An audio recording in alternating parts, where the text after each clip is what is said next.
Alright, what's up with YouTube world? I'm back over here at the house, Mom's house. We got the wind generator that's been hooked up to natural gas and doing a good job. Actually has not been used since I made the last video, but we've got a bunch of comments, a bunch of questions on a few things. I know there's some guys that are watching this and paying attention to the channel, and I'm excited to try to help share some things for you. So this has been sitting this way literally for almost 6 months. It is June and close to the end of June, so we're talking about the 6-ish month mark on the installation because I did this in the winter time. Today's goal is to get you guys to see how I fire it all up for the first time, in the event of an emergency, of course. And today is also going to see if it runs the AC. That's the big question. We don't know if it's going to work. One thing I'll say as a caveat to today's video is I do have a hard start capacitor coming so that I can install that on this AC. On a different unrelated topic, I found that my generator, not this one, a different one for my camper, could not support my camper air conditioner. So I did a bunch of research on that and figured out that the hard start capacitor was necessary for it to work, and that's what I am just bringing some of that technology on board to this. And in case this fails today, which it's raw video, so you're going to see if it does or doesn't work, I'm hoping that if it does work, great, but if it doesn't work, we're going to need it, and then I'll do another video if we have to go that far. However, I'll still install it regardless because it's really going to help save this generator on the hard start of the compressor on that thing. So recap real quick, we brought in power from the power company. We brought in our manual transfer switch. Today, of course, we've got good weather. We've got Ameren available. It's a little windy, but storms may come, whatever. It goes right down through this big black power cable to the 50 amp RV plug. The conversion was made on this unit to go from to accept natural gas as well as propane and gasoline. We have never ran it on gasoline. The tank has been empty the entire time. We've only ran it on air gas specifically as a mixture of propane and natural gas for the installation and start, but otherwise we've done the natural gas only. So literally this, I haven't even taken the cover off. That's the whole point of this video. I want you guys to see this raw completely from start to finish. We're going to take the cover off. We're going to see if the battery is in good shape. I put a battery tender on it as well, so we're going to see if it's got plenty of charge to fire this thing up. And we're going to switch the house over today from Ameren to generator, and then once we get it fired up, we're going to run inside the house, turn on the AC, and see if it goes. So without further ado, we're just going to take this little cover off. There was a comment on a video in the past about these covers and saying that they may not be that great, and there could be issues with it as far as rust, and I don't disagree. However, this is the most frontline way to try to contain this thing, and I had even said maybe in a previous video that I could potentially get one of those outdoor locker style plastic shed thingies to put this in, because I've seen a couple guys on YouTube who have converted those to have to be a generator house. I do like the idea, don't get me wrong, but I just don't know if I need to go that serious on this depending on how this looks. So you and me both, we're seeing it for the first time here 6 months later. Cover's been on the whole time. Got these neat little cords on the bottom, really keeps it from the wind blowing off, and we're kind of in the corner too, so that helps keep the wind off of it. But a lot of birds come take shits over here, so there's a little bit of bird poop over here. That's good. We'll see if that is a problem later on in life.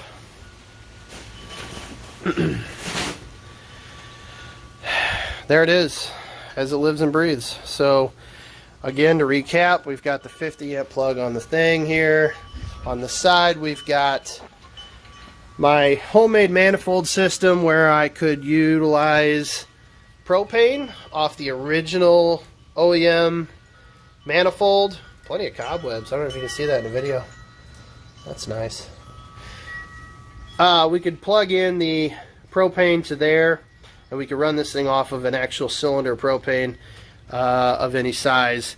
But my biggest thing was to try to get it to run on natural gas. So to do that, in a different video, you're welcome to subscribe to the channel and check out the build on this. And I recap everything needed to convert this. It's really simple. It's really not that hard. However, I do realize parts are becoming a little more harder to be available, because there was a gentleman that was looking into this, and he asked where I got my stuff, you know, and I'd put on there where I got it from, Amazon mostly. And this regulator, which I'll show you here, this regulator was not available at the time that we looked it up, or that I looked it up again for him. And so I don't know that it's in high demand or if it's just a COVID related shortage, but I don't know. Anyway, another guy asked about this guy right here, this brass block. This is a circuit setter, is what I've known to come, how it's called. And basically it will, if you drive the screw in, if there's a needle valve in here, and it will restrict gas through it. However, for this particular application, you want it wide open, which is why you see the majority of the thread here. Also, right in here, this was a cap that was completely like aluminum coated cap. You didn't see this brass screw. It was covered. I actually had to take a screwdriver and pry that cap off to expose the screw. Behind this screw, you take the screw off, and this screw is only just a cap. And to get behind it, you just unscrew it just like normal, and then behind it is another screw with a spring in front of it with another needle valve. So it's another way that you can internally meter how much gas goes to the diaphragm to come out of the diaphragm. So it's almost like a double thing here. However, at the time this was covered and I didn't know it existed, so I went with this guy because it was recommended on a kit that was online that I had looked into purchasing with this regulator. So we ended up not using it, not buying that kit. So that's why I bought this block special from Amazon. It had the right thread for this outlet, and it had the 3/8 barb for this hose. So we did I made sure this was all the way out and made sure that it was fully wide open. This is also fully wide open, and that's particularly how this generator needs to be to run correctly. Now, I may have mentioned in a different video also that I noticed a small difference in sound between natural gas and propane, because I've got this neat little valve, natural gas and propane, because I've got this neat little valve system. I could actually flip over. If I had propane over here, I could switch over between natural gas and propane while the unit was running, and that was kind of cool because I could really get a good hear, you know, how it would run. So I'd mentioned in the past videos that it sounded a little more labored under natural gas, but it did not affect the hertz and it did not affect the voltage. It just sounded different. So we're going to proceed with today's test, and I just wanted to point all that out. Hopefully I addressed a couple questions that may have been posed in the past. But real quick, just to go over, we've got the original battery that came with the wind generator. Underneath here, I added, you can see I added another tap here, which was underneath the original screw, and that goes down to, if you can see it back there, a little battery tender, little plug-in battery tender. Oop, yeah, focus needs to work. Sees the cobwebs, that's cool. So let me dig it out of there.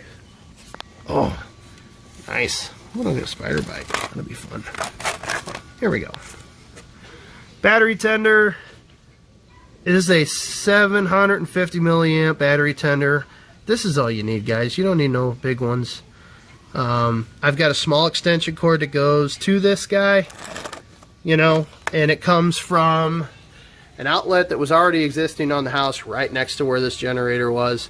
That's plugged in all the time. This has been plugged in the entire time this thing has been installed. So we're talking 6 months plus not 6 months plus, 6 months-ish. And I leave it under there. And I know some guys might say, oh, that's a heat rating, you know, issue possibly. You know, you get this thing running, and there's a lot of heat now, you know, going around here. And is that gonna last? I don't know. I think it's gonna be fine because it's an air-cooled engine. So there's plenty of air moving around. Plus, it's wide open on all sides. So I don't think that's gonna be a problem. And with this thing being supposed to be a emergency-only generator, ideally, you're only going to have to really run this for a handful of hours at a time. But we'll see. Another thing, the ground rod's in good shape. We get a little rust on the top, but that's very common for ground rods. Otherwise, it hasn't changed at all. And I brought that ground up to internally on this switch. And landed the ground from the generator on it as well. So this is technically bonded to the ground, even though I didn't use the fancy little ground nut here. It's grounded through the plug because the plug has that ground on it. So internally, I actually opened up this panel. I don't think I said this on a different video, but I took this panel off. I took these screws out on both sides.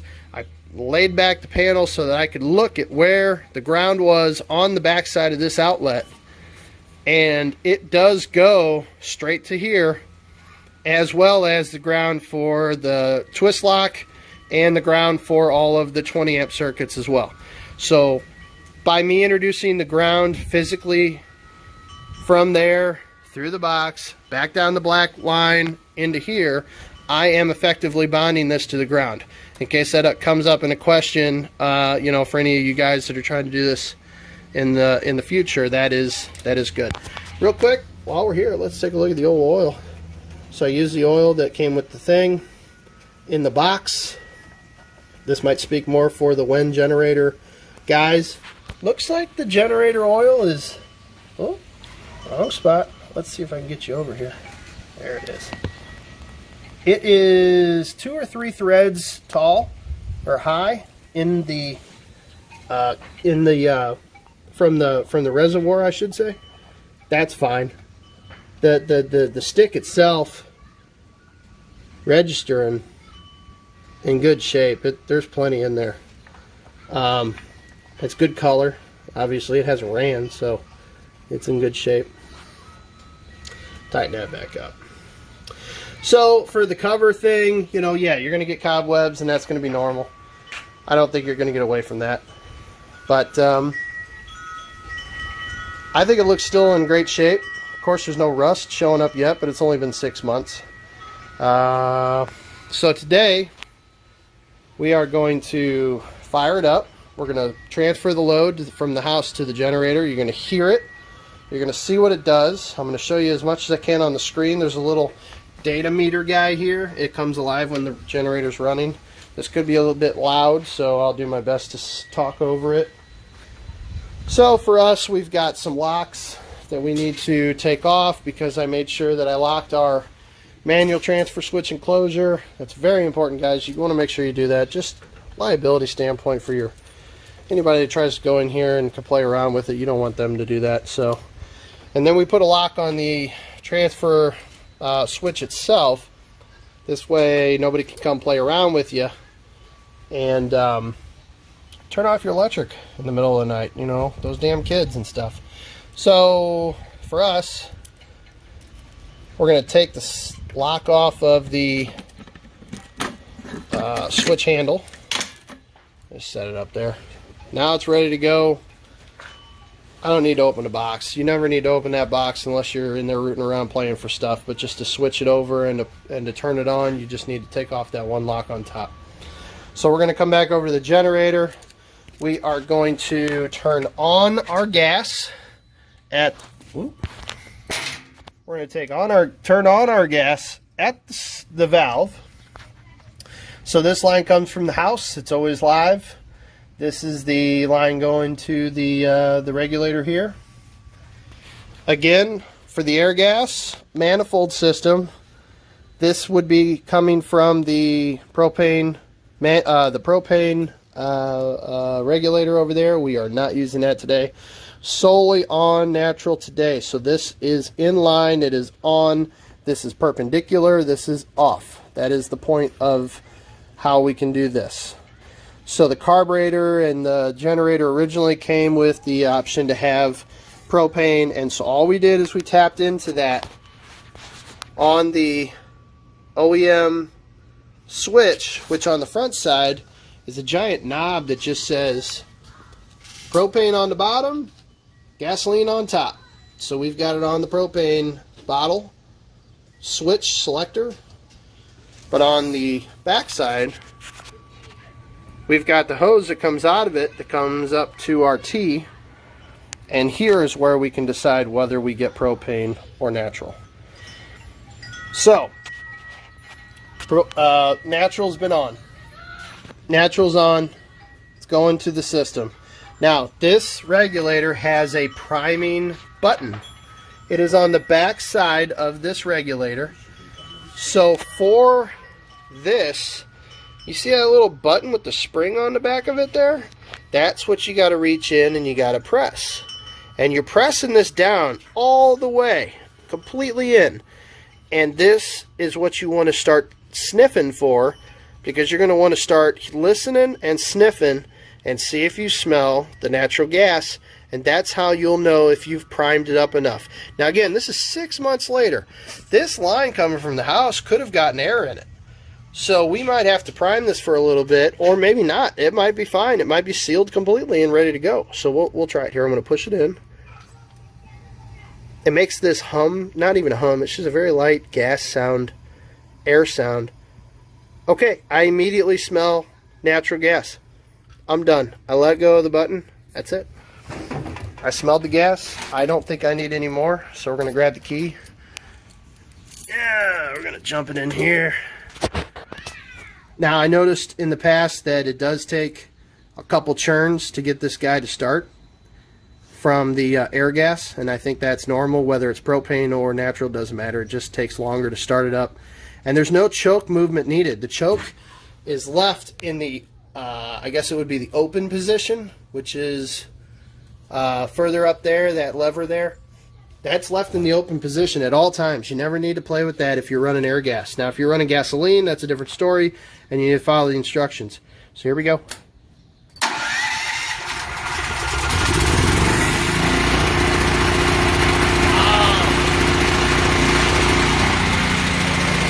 Fired right up, no problem.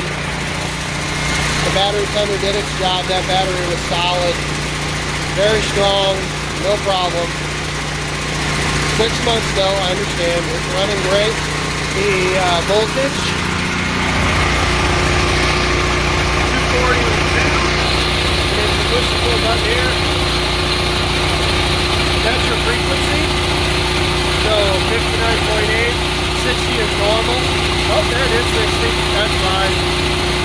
The next button would be your hour meter in total for the life of the generator. We're at 3 hours so far.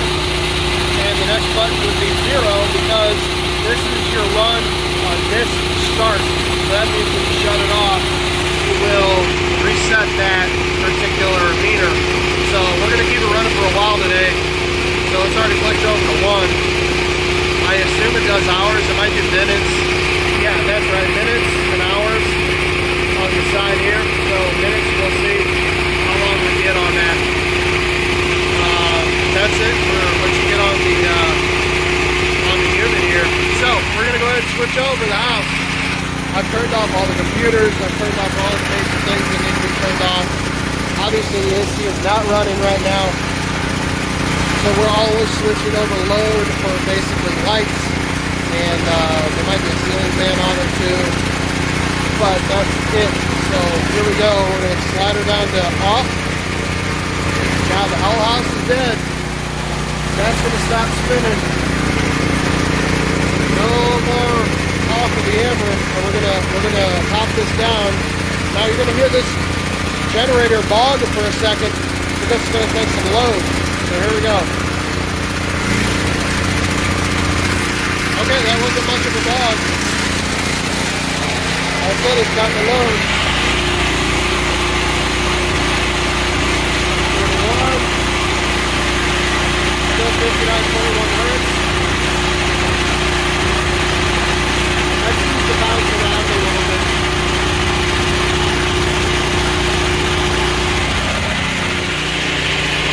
generator in general shakes just a little bit. I think that's normal, but that seems to be okay. Again, if you run this on gasoline or propane, it doesn't later this hard.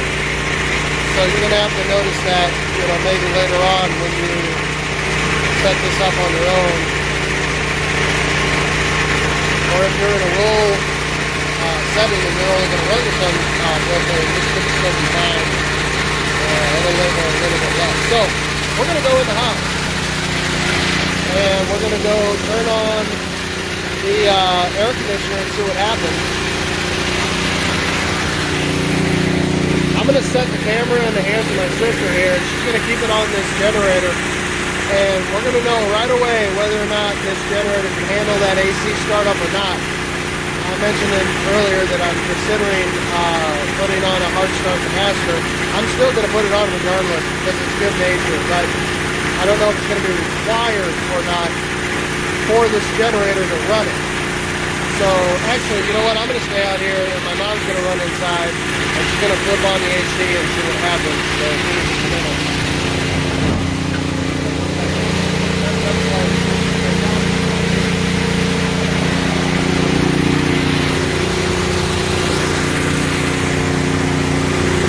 Alright, so mom's going inside real fast. She's going to hang out, start this up, and see what happens.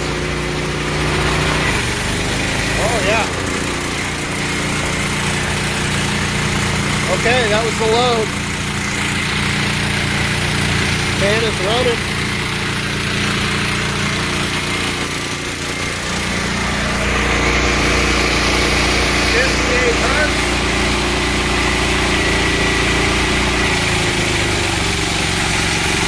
Oh yeah. I think the compressor just kicked on.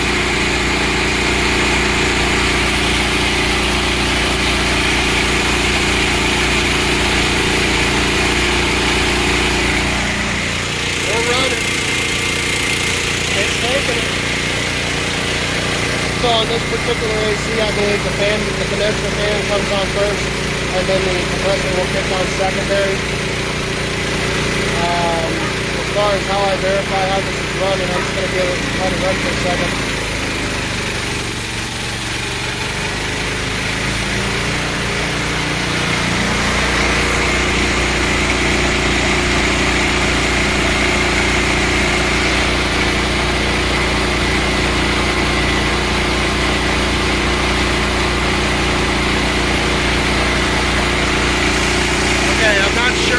That log was the compressor trying to fire up again. I think it may have had an issue the first time trying to fire the compressor. So that may be okay. Okay, we just had another bog. I'm not 100% sure if the compressor is trying to fire and failing and so it stops, or if it's trying to run or not. Typically once the compressor starts running, it's not going to bog anymore because it's going to be a full load amp. So we'll have to see about that. Let's wait a second and see if it bogs again. Voltage is still great. Oh, there's the second bog, third bog. So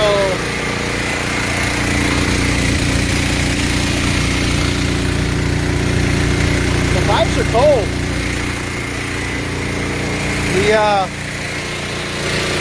The pipes are cold. Without getting the meter out and actually seeing if this is running properly or not, I honestly don't know. But I can tell you that it has not overloaded the generator. The generator has not cut out.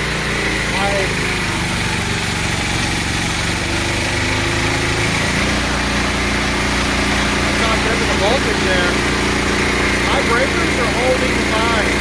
My 35 amp breakers are holding good. They're not popping. So I would assume if I was overamping everything, I would be popping breakers. And this is looking good. I don't know why it's bogging every minute or two or so. Unless the compressor is not able to start and it tries and it stops, that's a very good plausible possibility here. So we're going to keep running it here and see what happens. That condenser fan has not stopped running.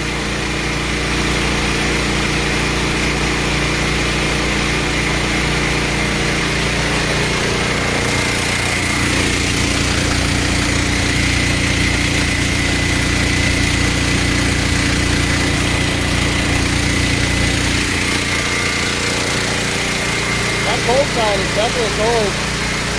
The small one is still hot, but I think it might be hot because we get blast and the exhaust from the generator at it.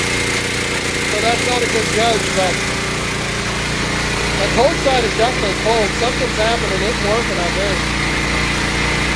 I really think that hard start capacity is going to really help this thing out considerably.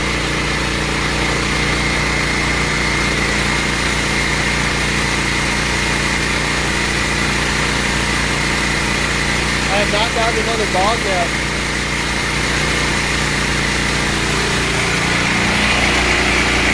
40 on the voltage. 69 hertz. Well, we're doing tolerance.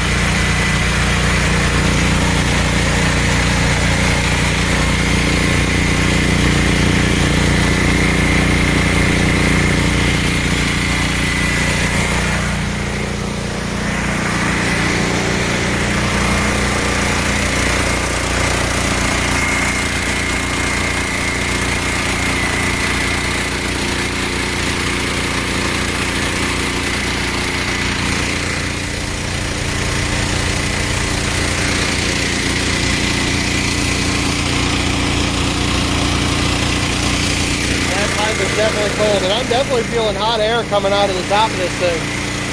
It is running. It is running right. I think it's fine.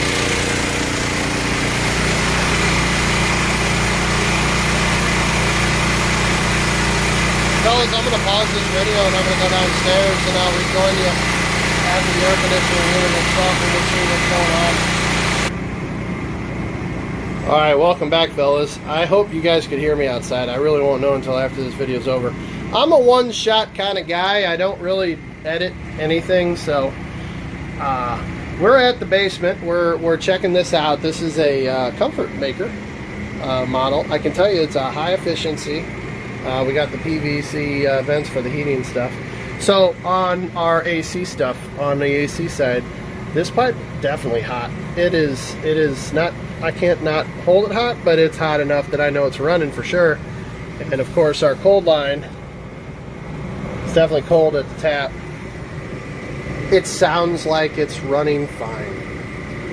I can say from living here in the past, this sounds absolutely normal. It's not starving for power. The blower inside of it is running just fine. I think things are just doing what they're supposed to do. Oh, yummy. That has not been open for a while. Let's see, we can try to get some air out of this guy. Ladies and gentlemen, that is cold air. We are in good shape. So this test is 100% successful. I am so happy that that WEN generator takes care of not only the household load, which is normal lights and stuff, and I mean, you certainly can run a TV. I did not unplug any of the refrigerators or freezers that are in the house. Quick count, we've got 2 refrigerators and 1 deep freeze. They've been plugged in this entire time. I haven't taken anything out or unplugged anything for the startup. I just transferred the load with all that stuff on it originally. The only thing we added after the fact was the AC. staged it, you know, so that startup would take everything else. To say this house has some old electrical is obvious. We've got an old Federal Pacific fire panel in there. I say fire, it's an electrical panel, but they're known for causing fires.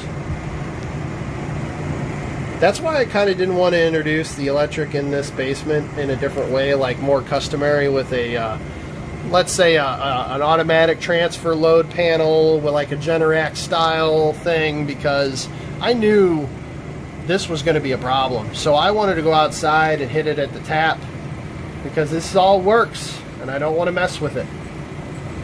There's a lot I could do here. I just choose not to for now. But anyway, we're in good shape. I am so excited that that thing just takes it and runs with it. Like I said, I'm still putting that hard start capacitor on it, which is going to help that bog on the AC, I'm sorry, on the generator a lot more. But guys, I can't speak volumes of this thing. This is great. You know, and I remember being involved when this AC got put in, and I want to say, and don't quote me on this, fellas, 13 or 14 SEER AC unit. Again, don't quote me on that. I can try to give you some info on this guy. Obviously, we're running the 410A. Most are these days, unless you're still on the old refrigerant. But we're in good shape.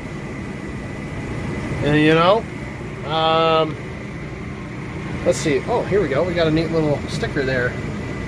This whole thing was put in 09, so yeah, it's a little old, but we've added a little Freon to it. You know, like you see here, it's had some issues over the past, but that could be a simple joint that was put in, you know. Otherwise, for the purpose of this video, the generator and everything, this is blowing cold air. This is very great. We don't have any issues with that. Generator's outside humming just right along. I don't know if that hertz being under 60 just by 1 hertz is really bad. You know, you guys tell me in the comments. I don't think that's a terrible thing, because I believe there's a tolerance for this kind of stuff, and it probably could be plus or minus 3 or 4 hertz. So with that only being 1, I don't think that's bad at all. And the voltage is staying up, which is most important. You know, we're still at 240 outside on the tap on the meter, so that's great. So, guys, I think I'm going to wrap it up down here. If you have any more questions specific on this install, bleep blop them. That came from a different guy on YouTube. Down in the comments section, shoot me a comment. I'm happy to respond. I hope this helps anybody else in the YouTube world that's considering this kind of you know, upgrade. I was just after a 220. That was the big thing for me. I didn't want 110 on a generator. I wanted 220 so that I could run this AC. So that WEN generator with the kilowatt output that it has is what sold me on it. And I know I'm running lower kilowatts on the air gas than its obvious rated numbers, and I understand that, but this is satisfying my needs, which is the important part. So, with that said, ladies and gentlemen, I'm out. Have a great day. Thanks for watching.